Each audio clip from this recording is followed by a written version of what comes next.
Hello friends, I have started a series for UGC NET exam in December 2025 for the political science subject. This series is very beneficial for those students who can't afford paid courses because in this series I will complete the whole syllabus of political science unit by unit wise and topic by topic wise. So please like, share and subscribe my channel so that you can get further videos on time. For completing this series it will take 2 to 3 months and then we'll practice previous year questions also. I will use both the language that is Hindi and English for explaining the topic.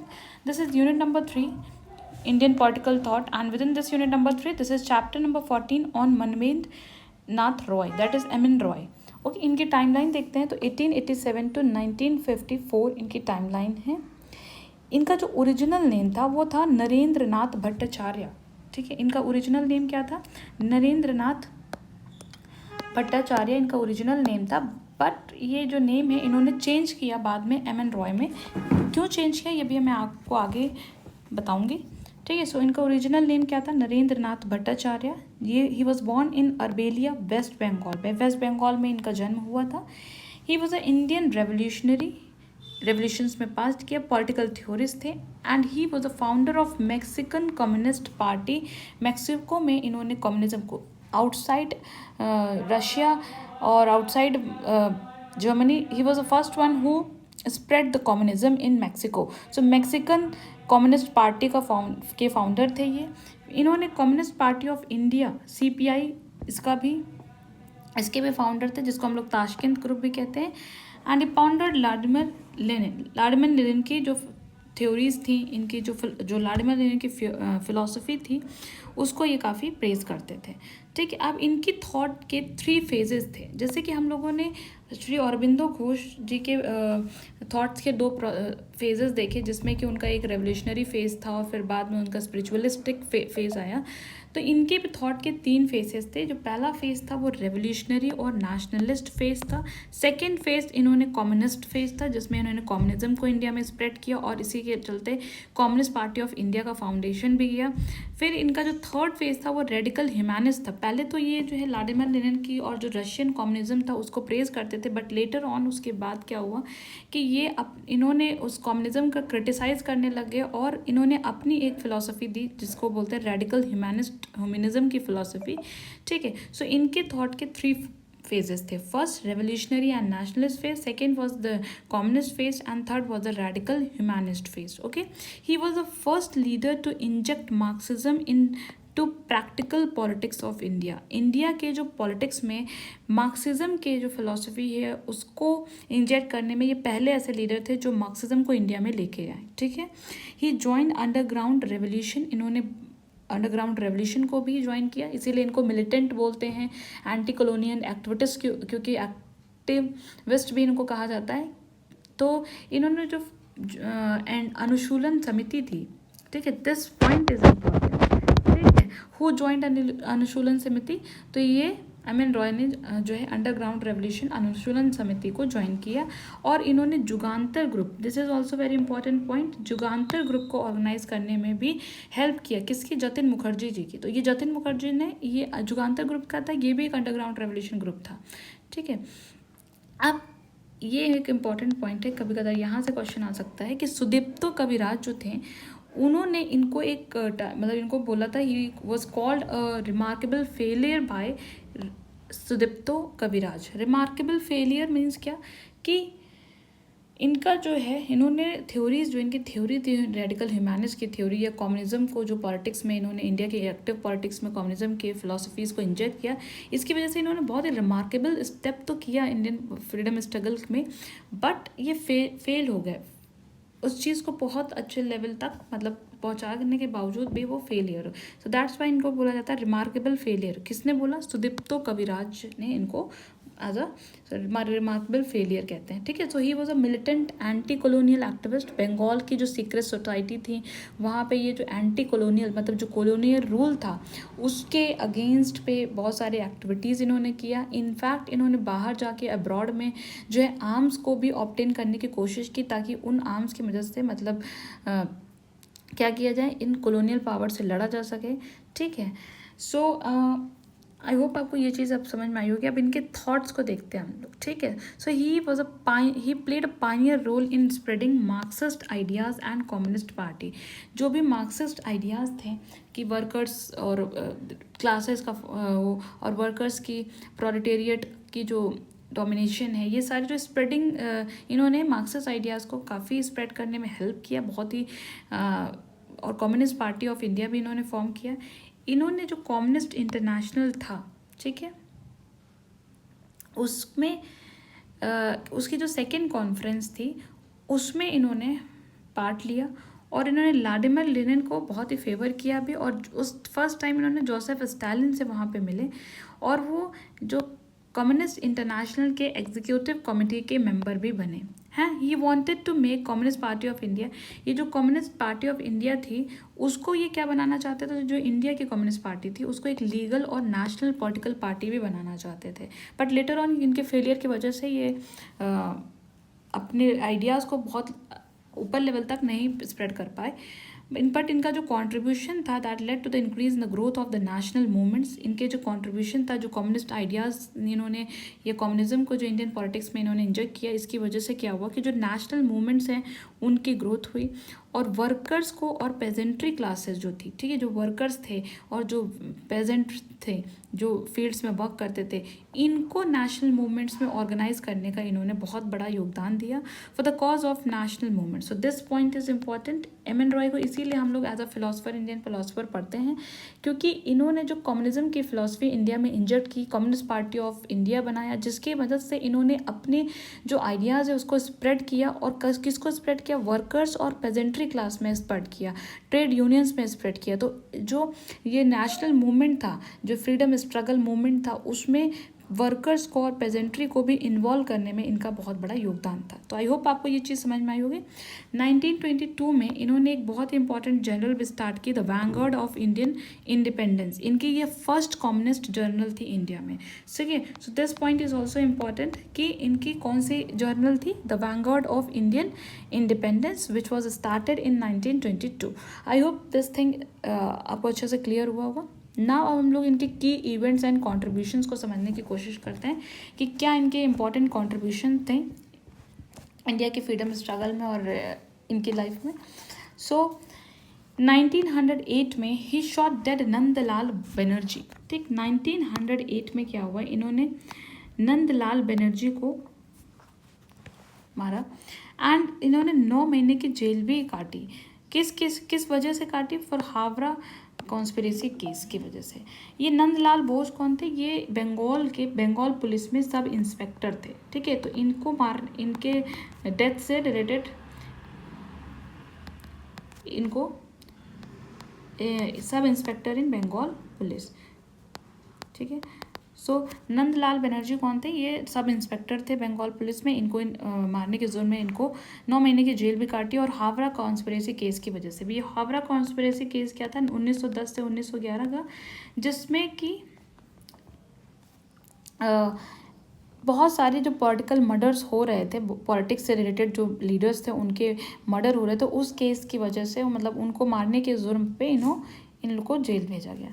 1916 में इन search of arms की search में, मैंने आपको बताया था starting में, आपको बताया था कि इन्होंने he attempted to obtain arms in abroad also. अब बाहर जाके भी ये आर्म्स को कलेक्ट करने में, बहुत हथियारों को कलेक्ट करने में इन्होंने बहुत कोशिश की। क्यों कलेक्ट करना चाहते थे? ताकि जो ब्रिटिशर्स हैं, क्योंकि वो लोग जो हैं बंदूक का और तोपों का इस्तेमाल करते थे, तो इस वजह से ये भी जो है आर्म्स को कलेक्ट करना चाहते थे और कॉलोनियल पावर से लड़ना चाहते थे। तो so in search of arms he reached US, ये यूएस तक पहुंच गए और वहाँ पे, ताकि इनको कोई जान ना सके, इनकी आइडेंटिटी को कोई ना जान सके। क्यों? क्योंकि उससे पहले इनको केसेस में बंद किया जा गया था। हावड़ा कॉन्स्पिरेसी केस में भी इनको 9 महीने की जेल काटनी पड़ी थी। तो ब्रिटिशर्स की नज़र में ही आ चुके थे, ठीक है। सो इस वजह से इन्होंने वहाँ पे यूएस में जाके अपनी आइडेंटिटी को छुपाया और उन्होंने अपने नेम को, जो नरेंद्र नाथ भट्टाचार्य इनका ओरिजिनल नेम था, उसको किसमें इन्होंने चेंज कर दिया? मनवेंद्र मनाथ Roy, that is M N. Roy. और उसी के बाद से ये एम.एन. रॉय में फेमस हो गए, ठीक है। ये इसी नेम से ही जाने जाते हैं। तो 1916 में इन्होंने यूएस में जब गए और वहाँ पे इन्होंने अपनी आइडेंटिटी को छुपाने के लिए he change his name from Narendranath Bhattacharya to M N. Roy. I hope आपको ये पॉइंट बहुत अच्छे से क्लियर हुआ होगा। फिर 1970 में ये मैक्सिको में गए और वहाँ पे उन्होंने सोशलिस्ट स्टेट बनाया और मैक्सिकन कम्युनिस्ट पार्टी का भी फॉर्मेशन किया। So this is also a very important point कि मैक्सिको में भी इन्होंने कंट्रीब्यूट किया कम्युनिस्ट पार्टी बनाने में। 1919 ओके, सो 1919 में ये माइकल बोरेडिन से मिले, उनसे उन्होंने जो है काफ़ी डिस्कशन किया और इन्होंने जो मेटेरियलिस्टिक फ़िलासफ़ी थी और फुल फ्लेजेड जो कम्युनिस्ट फ़िलासफ़ी थी उस चीज़ को एक्सेप्ट किया। ठीक, तो 19 और 17 में इन्होंने मैक्सिको की कम्युनिस्ट पार्टी बनाई। फिर 20 में ये जब वापस इंडिया आए और वहाँ पे फिर इन्होंने कम्युनिस्ट पार्टी ऑफ इंडिया बनाया अक्टूबर में। ठीक है, सो 1920 में he establish the communist party of India that is Tashkent group in October. 1926 में अब देखिए ये जो कम्युनिस्ट इंटरनेशनल थी इसमें इसकी जो पॉलिसी मेकिंग बॉडी थी वहाँ पे भी इन्होंने सर्व किया, एक तरह से एज अ डेलीगेट वर्क किया एंड बट उसके बाद इनको एक्सपेल कर दिया गया, 1929 में हटा दिया गया। तो 1926 में कम्युनिस्ट इंटरनेशनल के पॉलिसी मेकिंग बॉडी में इन्होंने सर्विस दी। 1931 में इन्हें फिर से 6 साल की जेल हुई, किस वजह से? कानपुर बोल्शेविक कॉन्स्पिरेसी केस की वजह से। 1924 में ये कानपुर बोल्शेविक कॉन्स्पिरेसी केस हुआ जिसमें कि इनको 6 साल की जेल काटनी पड़ी 1931 में। अब ये क्या था कानपुर बोल्शेविक कॉन्स्पिरेसी केस? तो देखिए एक्चुअली जब रशियन रेवोल्यूशन हो रहा था 1917 में तो बहुत सारे जो इंडियंस थे they were attracted to the Russian revolution कि कैसे रशिया में रिवॉल्व हो रहा है कॉलोनियल पावर्स के अगेंस्ट में।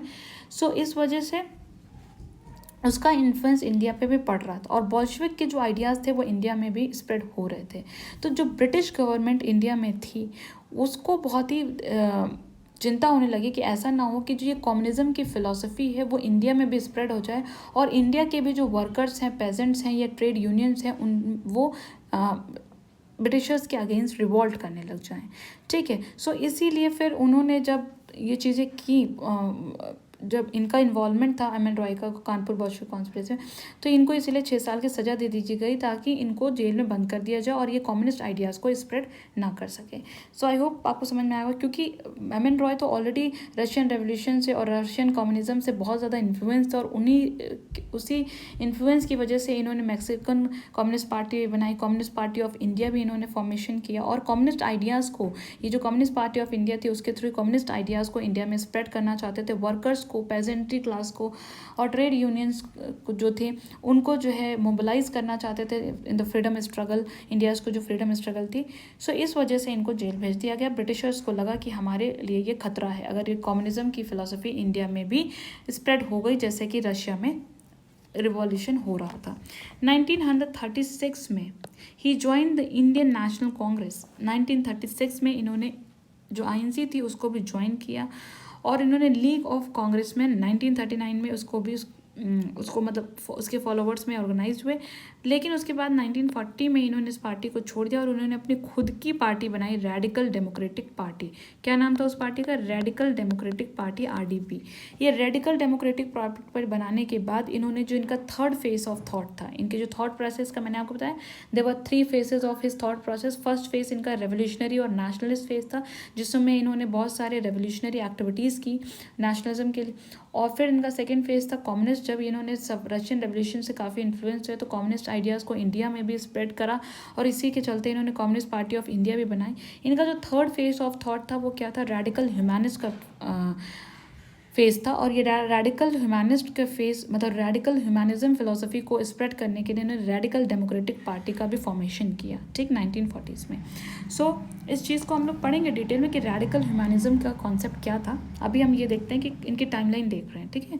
फिर 1937 में इन्होंने एक वीकली न्यूज़पेपर भी स्टार्ट किया, independent India. This point is important कि इनका जो न्यूज़पेपर था वो कौन सा था? इंडिपेंडेंट इंडिया, ओके 1943 में इन्होंने जो रेडिकल डेमोक्रेटिक पार्टी थी उसको क्रिएट किया और महात्मा गांधी और कार्ल मार्क्स को दोनों को क्रिटिसाइज़ किया। अब क्यों क्रिटिसाइज़ किया कार्ल मार्क्स को? तो इसलिए तो इनके कम्युनिज्म को ये बहुत ज़्यादा इकोनॉमिस्ट कम्युनिज्म बताते थे कि बहुत ज़्यादा ये क्लास कॉन्फ्लिक्ट में ही फोकस करते हैं। इसके अलावा भी बहुत सारी चीज़ें हैं, फ्रीडम, लोगों की फ्रीडम, इंडिविजुअलिटी भी इम्पोर्टेंस है, ठीक है, और democracy.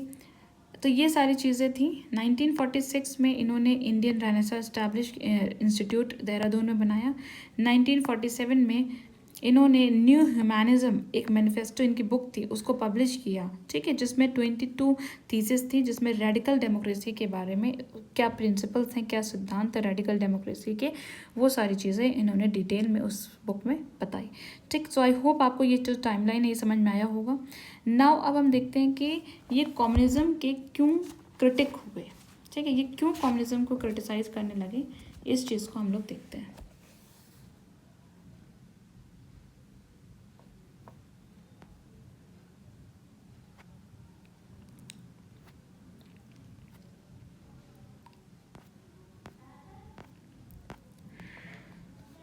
So he was critic of Soviet communism, Marxism, communism के और मार्क्सिज्म के क्रिटिक थे, ठीक है। He criticise the theoretical principle as well as practical use of Marxism, जो भी थ्योरी उन्होंने जो मार्क्सिज्म की थ्योरी और प्रैक्टिकल दोनों को वो क्रिटिसाइज करने लगे। इन्होंने बोला कि जो फ्रीडम है, फ्रीडम मीन्स ये नहीं कि freedom does not necessarily follow from the capture of political power in the name of oppressed class and abolition of private properties in the means of production। इन्होंने बोला कि फ्रीडम मतलब इसका नहीं कि आप फ्रीडम को तभी आप मिल सकती है जब आप प्राइवेट प्रॉपर्टीज़ को एबॉलिश कर दें, पॉलिटिकल पावर को पूरी तरह से हटा दें। फ्रीडम ऐसे इसके अलावा भी फ्रीडम ज़रूरी है। स्टेट जो है वो एक पॉलिटिकल ऑर्गेनाइजेशन है और अगर वो विदर अवे हो जाता है, वो हट जाता है, तो कम्युनिज्म एक यूटोपिया है। कम्युनिज्म को अचीव करना एक यूटोपिया है, क्योंकि स्टेट की एक ऐसा पॉलिटिकल ऑर्गेनाइजेशन है जिसकी नीड होती है और उसको पूरी तरीके से हटा देना एक यूटोपियन कॉन्सेप्ट है। He rejected the doctrine of dictatorship of proletariat. जो मार्क्सिज्म की मेन फिलॉसफी में ये था कि कैपिटलिस्ट क्लास को हटा के प्रोलेटेरिएट क्लास की डिक्टेटरशिप स्टार्ट हो जाए और वर्किंग क्लास ही रूल करे। तो इस डॉक्ट्रिन को, इस प्रिंसिपल को भी वो रिजेक्ट करते थे। वो कहते थे कि डिक्टेटरशिप किसी भी प्रकार की हो वो गलत है। So dictatorship excluded the radical humanist perspective और social revolution. So I hope आपको ये चीज़ समझ में आएगी कि जो कम्युनिज्म के ये बहुत सारे जो मार्क्सिज्म की थॉट्स हैं उनको ये रिजेक्ट करते थे। अब देखिए इनका जो कम्युनिस्ट फेज था, आपको मैं एक चीज़ आपको बताती हूँ। जो इनका कम्युनिस्ट फेज था, इन्होंने मार्क्सिस्ट आइडियाज़ को इंडिया में स्प्रेड करने में बहुत बड़ा रोल प्ले किया एंड इन्होंने कम्युनिस्ट पार्टी भी बनाई, ठीक है, फुल फ्लेजेड ग्रुप में। सेकेंड कॉन्फ्रेंस जो हुई इंटरनेशनल कम्युनिस्ट इंटरनेशनल की, ये चीज़ मैंने जो अभी आपको यहाँ पे बताई थी कि जो इनका थॉट था कम्युनिस्ट इंटरनेशनल की, जो सेकेंड, जिसको कॉमिटर्न भी बोलते हैं, कॉमी इंटर्न, ठीक है। तो इसमें भी इन्होंने, ये जिसके सेकेंड कॉन्फ्रेंस थी, इसमें इन्होंने पार्ट लिया, ठीक। ये कम्युनिस्ट इंटरनेशनल कब हुआ? 1919 में। 1919 में ये मॉस्को में ये इंटरनेशनल बनी, ठीक है। I am giving you some more details. ये आफ्टर जब रशियन रेवोल्यूशन हुआ 1917 में, उसके बाद ये कम्युनिस्ट इंटरनेशनल कॉमिटन 1919 में ये मॉस्को में ये इसका फॉर्मेशन हुआ। और इसमें क्या था कि कम्युनिज्म के आइडियाज़ को स्प्रेड करने के लिए, ठीक है। तो उसी कॉन्फ्रेंस में व्लादिमीर लेनिन को फेवर किया इन्होंने और इनफैक्ट जोसेफ स्टालिन को से भी मिले और ये कम्युनिस्ट इंटरनेशनल के एग्जीक्यूटिव कमेटी मेंबर भी बने, ठीक है। इन्होंने जो भी कम्युनिज्म के आइडियाज़ था उसको इंडिया में स्प्रेड किया, बहुत हेल्प किया। तो इनका कंट्रीब्यूशन तो बहुत था कम्युनिज्म को इंडिया में स्प्रेड करने के लिए। लेकिन लेटर ऑन इन्होंने कम्युनिज्म को ही क्रिटिसाइज़ भी किया। क्यों क्रिटिसाइज़ किया? क्योंकि ये मार्क्सिज्म की कुछ फिलॉसफीज़ की जो उसकी थ्योरी थी, उसकी जो प्रैक्टिकलिटीज़ थी, उस चीज़ से वो उसके अगेंस्ट थे। और उन्हें ये जो मार्क्सिज्म की क्या फ़िलासफ़ी थी कि पहले हम रेवोल्यूशन करके सोशलिस्ट स्टेट लाके फिर उस सोशलिस्ट स्टेट को भी पूरी तरीके से हटा के हम कम्युनिज्म को अचीव करेंगे, स्टेटलेस सोसाइटी बनाएंगे। ठीक है, तो वो इस चीज़ के अगेंस्ट थे, कहते थे उनको लगता था कि ये बहुत ही यूटोपियन कॉन्सेप्ट है, क्योंकि स्टेट एक पॉलिटिकल ऑर्गेनाइजेशन है और स्टेट को पूरी तरीके से हटा देना ये बहुत ही यूटोपिया है, मतलब ये ख्यालों में ही हो सकता है, ये प्रैक्टिकल में पॉसिबल नहीं है। ठीक है, सो इसलिए वो लेटर ऑन कम्युनिस्ट आइडिया को, कम्युनिज्म को क्रिटिसाइज भी करने लगे थे। ठीक है, अब ये जो इंडिया में इन्होंने कम्युनिज्म को स्प्रेड किया उससे क्या फ़ायदा हुआ, मैंने आपको वैसे यहाँ पे बताया है कि इन्होंने और वर्कर्स को और पेजेंट्री को ऑर्गेनाइज करने में, नेशनल मूवमेंट्स में ऑर्गेनाइज करने में बहुत बड़ा योगदान किया। इन्होंने साथ साथ जो इन्होंने एक स्लोगन दिए, इन्होंने ये चीज़ भी बोली, स्लोगन मतलब क्या कि इन्होंने बोला कि जो लैंड है वो टिलर को ही मिलनी चाहिए, लैंड टू टिलर। ठीक है, इनफैक्ट इसके साथ उन्होंने जो वर्कर्स थे, जो बहुत ही उनकी वर्किंग कंडीशन बहुत ही पुअर थी, तो उन्होंने बोला कि वर्कर्स के कुछ अधिकार हैं और उसको ये कॉलोनियल पावर्स को मानना पड़ेगा। फिर इन्होंने एंटी ज़मींदारी सिस्टम भी बताया कि ये जो ज़मींदारी सिस्टम है ये इसके अगेंस्ट में थे वो, तो एंटी ज़मींदारी सिस्टम ये इनके कुछ थे। तो जो कम्युनिस्ट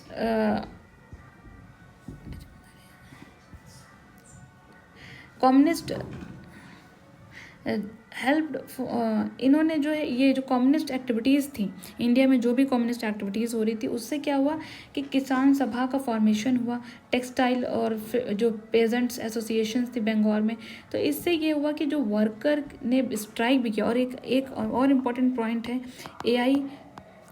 AITUC, दैट इज़ 1920 में all India trade union conference बनी। इसमें क्या हुआ, कांग्रेस थी, इसमें वर्कर्स स्ट्राइक किए टेक्सटाइल में, बॉम्बे जूट में, ताकि उनके जो वर्कर्स को उनके अधिकार मिल सके। तो ये हम कह सकते हैं कि MN रॉय का कंट्रीब्यूशन था। ओके, बट लेटर ऑन इन्होंने क्रिटिसाइज भी किया। अब हम इनके रेडिकल ह्यूमैनिज्म के कॉन्सेप्ट को समझने की कोशिश करते हैं कि रेडिकल ह्यूमैनिज्म का कॉन्सेप्ट क्या था। 22 thesis and new humanism a manifesto इनकी बुक थी।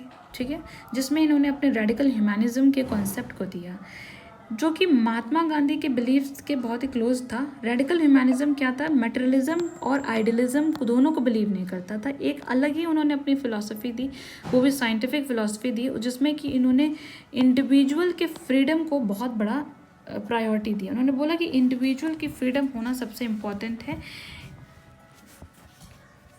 और he emphasises on personality of individual as a human beings. इन्होंने बहुत ही, इनका रेवोल्यूशनरी और लिबरल सोशल फिलोसफी थी। इनका जो रेडिकल ह्यूमैनिज्म था वो बेसिकली 3 चीज़ों पे फोकस करता था, freedom of the individual, reason of the people and morality. ये 3 चीज़ों पे फोकस करता था। और इन्होंने बोला कि जितना भी अमाउंट ऑफ फ्रीडम मिलेगा लोगों को, एक तरीके से सोसाइटी उतना ही ज़्यादा प्रोग्रेस करेगी। तो फ्रीडम इसीलिए, तो इनका जो लास्ट फेज ऑफ थॉट था, इसमें इन्होंने रेडिकल ह्यूमैनिज्म में इन्होंने रेडिकल ह्यूमैनिज्म मतलब क्या होता है, humanism means human at the centre, human beings को सेंटर पे रखा। और उन्होंने बोला कि ह्यूमन बींग्स को फ्रीडम मिलना इज़ वेरी इंपॉर्टेंट, क्योंकि ह्यूमन्स को जितनी ज़्यादा फ्रीडम उतना ज़्यादा सोसाइटी में सोशल प्रोग्रेस होगा। इनफैक्ट उनका एक स्टेटमेंट था, important statement, a free society can be created only by free man. उन्होंने बोला जो फ्री सोसाइटी है वो फ्री मैन से ही क्रिएट किया जा सकता है, और एक good society can be created only by good man. Okay, he founded, इन्होंने एक नई पार्टी बनाई, मैंने आपको बताया था रेडिकल डेमोक्रेटिक पार्टीज 1940s में। किस लिए बनाई थी ये डेमोक्रेटिक पार्टी को, पीपल को मोबिलाइज करने के लिए, जो उनके जो रेडिकल आइडियाज़ थे, रेडिकल ह्यूमैनिस्ट आइडियाज़ थे, उसको स्प्रेड करने के लिए, अवेयरनेस रेज करने के लिए। और इन्होंने यहाँ तक ये भी बोला कि जो एजुकेशन है, रैशनल थिंकिंग है, इसकी बहुत इंपॉर्टेंस है, इसीलिए इन्होंने रैशनैलिटी को, रीज़न को इम्पॉर्टेंस दिया। And give people perspective to respond to a particular situation in a rational manner. किसी भी सिचुएशन में रैशनल मैनर में मतलब सही सूझबूझ से इंसान जो है सोच सके और उसका पर्सपेक्टिव बन सके, इसके लिए एजुकेशन और रैशनल थिंकिंग की बहुत ज़्यादा इम्पोर्टेंस है। ठीक है, तो इनकी जो रेडिकल ह्यूमनिज्म की फ़िलॉसफी थी वो ह्यूमन सेंटर्ड थी, मतलब ह्यूमन बींग्स को, रीज़न को और फ्रीडम को, ये तीन चीज़ों को उन्होंने सेंटर पे रखा। उन्होंने बोला ना ही गॉड, ना ही स्टेट, ना ही कोई पॉलिटिकल पार्टी, ये लोग सेंटर में नहीं है। मेन चीज़ जो है सेंटर में ह्यूमन बींग्स हैं। इन्होंने फासिज्म और सोवियत जो रशियन जो कम्युनिज्म था उसके को क्रिटिसाइज़ भी किया। फासिज्म कहाँ पे थे? जर्मनी में स्टालिन की वजह से, और इटली में, ठीक है।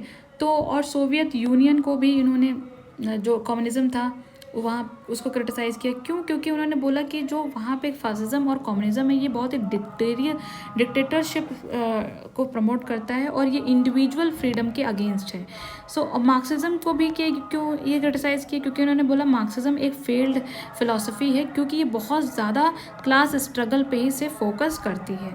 सो ये चाहते क्या थे? What he wanted a party less democracy. ये डेमोक्रेसी को तो फेवर करते थे, लेकिन देखिए बट कैसी डेमोक्रेसी हो? पार्टी लेस डेमोक्रेसी हो। अब पार्टी लेस डेमोक्रेसी कैसे आप समझेंगे कि ये कैसी डेमोक्रेसी है? मतलब इन्होंने बोला कि गवर्नेंस जो होनी चाहिए जो सोसाइटी में, वो पीपल की कमिटी के थ्रू, कोई पार्टी ना बने, कोई पॉलिटिकल पार्टी ना बने, क्योंकि पॉलिटिकल पार्टी फिर उसका अपना एजेंडा होता है। तो पीपल की कमिटी, लोकल लेवल पे पीपल अपनी कमिटी बनाए और उसी के थ्रू गवर्नेंस करे, तो इसको उन्होंने बोला पार्टी लेस डेमोक्रेसी। और इन्होंने बोला क्योंकि अगर पॉलिटिकल पार्टीज जो हैं अगर वो रूल करेंगी जैसे पार्लियामेंट्री डेमोक्रेसी में होता है, तो फिर पॉलिटिकल पार्टी का डोमिनेंस होगा, इसीलिए इनको ये चाहते थे। This point is important. और ये सेल्फ गवर्नमेंट पे बिलीव करते थे, डिसेंट्रलाइजेशन पे बिलीव करते थे। अब डिसेंट्रलाइजेशन पे महात्मा गांधी भी बिलीव करते थे, ठीक है। तो इसीलिए कुछ जगह पे इन्होंने महात्मा गांधी को फेवर भी किया, कुछ जगह पे महात्मा गांधी के अगेंस्ट भी थे, और ये एक्टिव सिटीजनशिप पे बिलीव करते। तो आई होप आपको ये चीज़ समझ में आई होगी। अब इनके द्वारा लिखी गई इंपॉर्टेंट बुक्स एंड राइटिंग्स को देखते हैं। तो इनकी जो बुक थी द कम्युनिस्ट इंटरनेशनल 1920, ये तो बहुत इंपॉर्टेंट बुक थी, द कम्युनिस्ट इंटरनेशनल। फिर इंडिया इन ट्रांजिशन 1922 में इन्होंने ये बुक लिखी, जिसमें कि इन्होंने कम्युनिस्ट, क्योंकि ये कम्युनिस्ट आइडियाज़ को आफ्टर रशियन रेवोल्यूशन के बाद इन्होंने कम्युनिज्म को इंडिया में स्प्रेड करने की कोशिश की, CPI भी फॉर्मेशन किया। तो ये बुक इन्होंने इंडिया इन ट्रांजिशन लिखा। फिर the future of Indian politics का फ्यूचर 1926। रशियन रेवोल्यूशन पे भी इन्होंने एक बुक लिखी 1937। The historical role of Islam पे भी इन्होंने एक बुक लिखी। War and revolution, international civil war, इस पे भी इन्होंने 1942 में एक बुक लिखी। People's plan 1947 and revolution and counter revolution in China पे जो रेवोल्यूशन चल रहा था, क्योंकि चाइना में भी कम्युनिज्म का स्प्रेड हो रहा था, तो उस चीज़ पे भी इन्होंने बुक लिखी। फिर न्यू ह्यूमनिज्म अ मैनिफेस्टो, ये इनकी इंपॉर्टेंट बुक है, 1947 में इन्होंने लिखी, क्योंकि इस टाइम तक इनकी जो थॉट प्रोसेस थी ये कम्युनिज्म को क्रिटिसाइज़ करने लग गए थे, मार्क्सिज्म को क्रिटिसाइज़ कर रहे थे, और इन्होंने अपना खुद की फिलॉसफी दी, न्यू ह्यूमनिज्म या रेडिकल ह्यूमनिज्म अ मैनिफेस्टो। तो इस बुक के थ्रू इन्होंने उस आइडिया को स्प्रेड करने की कोशिश किया। बियॉन्ड कम्युनिज्म इनकी नेक्स्ट बुक थी, and reason, romanticism and revolution 1952 इनकी एक लास्ट बुक थी। सो आई होप आपको ये चीज़ समझ में आई हो रही होगी। देखिए जो बुक्स हैं यहाँ से क्वेश्चन ज़रूर आता है, तो मैंने जितने भी लेक्चर्स बनाए इसलिए जो इंपॉर्टेंट बुक्स लगी मुझे वो मैंने इंक्लूड की, और जो भी इंपॉर्टेंट होगा वो हम लोग प्रीवियस ईयर क्वेश्चन जब प्रैक्टिस करेंगे तो वहाँ पर देखेंगे। सो आई होप आपको ये मेरे लेक्चर अच्छे लग रहे होंगे। देखिए मैं अभी नोट्स को उतना बहुत ही लेंदी नहीं रखना चाहती हूँ कि बहुत लंबे लंबे सेंटेंसेस और पैराग्राफ में मैं आपको PDF बनाऊँ और उसके बाद आपको मैं दूँ। मैं नोट्स फॉर्म में ही को ये पूरा सिलेबस पढ़ाना चाहती हूँ। नोट्स फॉर्म में इसलिए पढ़ाना चाहती हूँ कि आप इन्हीं नोट्स को बनाएं और इसी को बार बार रिवाइज करें और प्रीवियस ईयर क्वेश्चंस को प्रैक्टिस कर ले लास्ट 5 to 10 ईयर्स के। That is more than sufficient. आप उसके अगर इतना कर लेते हैं, इन्हीं लेक्चर्स को नोट्स बना के बार बार रिवीजन करें, प्रीवियस ईयर क्वेश्चंस को 2-4-5 बार प्रैक्टिस कर लें, तो आपका ज़रूर से ज़रूर पेपर 2 बहुत ही अच्छा होगा। Out of 100 question more than 80 question आप ज़रूर अटैम्प्ट करके आएंगे, ठीक है। सो आई होप आपको मेरा ये टीचिंग वे अच्छा लग रहा होगा। Thank you so much for watching.